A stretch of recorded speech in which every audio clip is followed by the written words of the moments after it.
So, hey guys, Chauzu here. In this video, I like to talk about the worst part of Zoro and Sanji. And no, it's not the captain ability, even if it's pretty bland. It's not the solo special, which I actually think is really good in both forms. And heck, it's not even the fact that Super Swap is 7, even if this is a bit related to that. No, it's actually the crewmate ability in the solo forms, because if you read in the solo form, if you tap with Zoro Sanji with a 10 on recovery of 1 orb, you reduce the switch effect by 1. And don't get me wrong, this is great, but there is a big weakness to this, and I'm going to show it off to you. I just took a team I used for Arena, you'll see it later in this video. I just went into Revo 2 to showcase it, and I got it to work right away, because check what happens here, turn 1. Sanji Zoro gets a recovery orb, and remember what happens if you tap with a recovery orb with Zoro Sanji. The swap effect goes down by 1, so I swap first, go down to 6, and now, once I tap with Zoro here, it will go down to 5. And you might think, yeah, it's fine, it works as intended, which it does. But one thing when you use duo units like this, it's that you plan ahead. It's not like you're fine with reducing the super swap anytime. You have a plan for how to get that super swap charged. And stuff like that, randomness, it ruins the strategy. And if you're like me and has used units like Luffy Yamato extensively, thank you for that, by the way, Pandai, you'll know that recovering is really hard from stuff like that. Let me take an example. If you saw my video last night, when I speedrun Hawkins Forest with Zoro Sanji sub, if you look at the first 10 stages on that video, you will see that I did not tap with Zoro Sanji once. And that's because I had a plan how I wanted to use them. I wanted to use their super swap at a specific point, and I knew that if I consume a 1 orb, recover or 10 more before then, the whole strategy is ruined.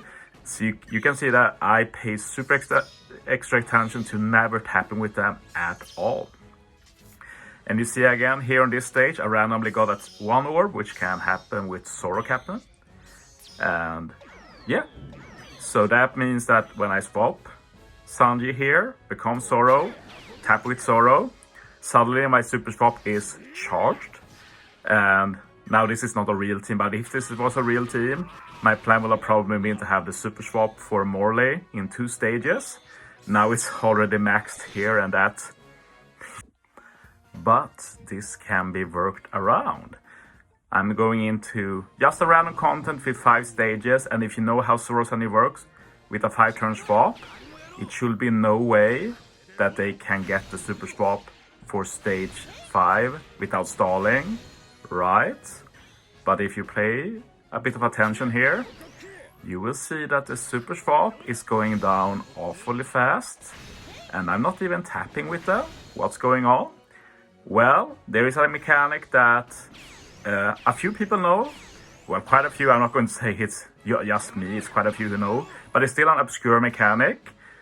The fact is that if a unit has a sailor ability, it will activate even if they don't actually tap.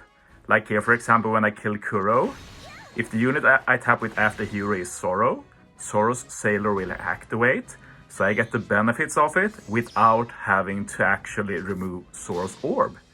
This means that if you have a setup where you have a guaranteed recovery or tandem or 1 orb for stage 1, you can just keep it depending on the situation. Like it's hard if, say, stage 1 is 6 units, for example.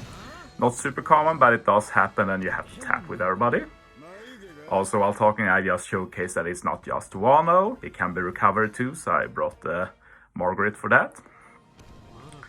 But this not only solves this flaw that if you have the option of setting up something else, and if you're able to set it up just for stage 1 somehow, then you can just run with it. And not only that, you can get the super swap ready faster than it should be. And yeah, that's just a great boon. And I will say this is not some meme thing. This is a thing that we'll actually see use on some teams. I can't say we see use every month, but this is very good knowledge to keep in the back of your head.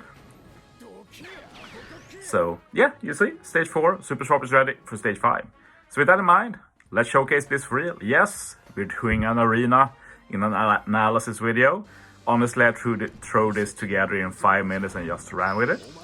But the plan here is we use the super tandem, Zoro's captain action. This means that you get a 1 orb if you hit with color affinity.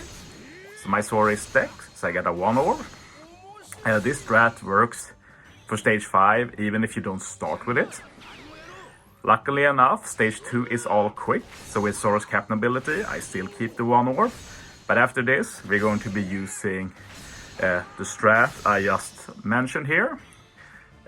For harder content we do need to plan a bit more, since for example now this enemy here can't be killed in 1 hit, so I need to be sure that the one I kill with, the one I tap with after is Zoro Sanji, but I'm not allowed to tap with Zoro Sanji, because then I lose the 1 orb and the whole team is ruined, because now I won't have the super swap for final stage. So yeah. So for example, that last stage was a bit annoying, especially with the color RNG, you don't know what color the enemy is. This stage is very easy though, like I overkilled quite a bit. Also let me say that this Law is actually quite a good sub, together with this Zoro Sanji. With a tandem orb he gets color affinity and chain boost, so Zoro Sanji guarantees a tandem orb, so pretty nice.